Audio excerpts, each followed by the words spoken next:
6K pa lang, bossing.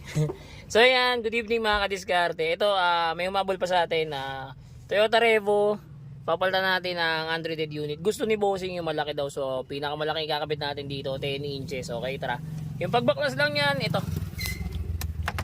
Yung mga tornilyo na yan.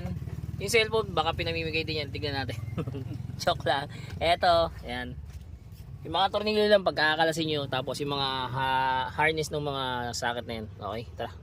Mga kadiskarte, tapos na tayo mag-install. 10 inches nga pala yung nagustuhan ni bossing ipakabit sa kanyang Toyota Revo. Ayan. Kasama pa rin sa package natin yung reverse camera. Ayan, napakalinaw, di ba? Pero gabi na po yan. Pero dito sa namin parang umaga pa. Pero gabi na po. Ayan. Tapos nag-avail din sa atin si bossing nung front dashcam. Ito yun mga kadiskarte. Ayan. Tapos pwede mo na siyang i-review dito. Ayan, dyan.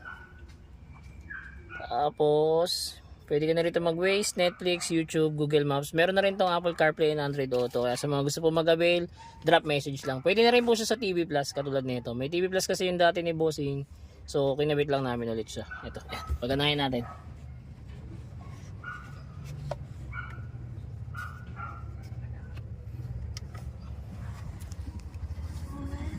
Ayan. So working din siya sa TV Plus. Ayan.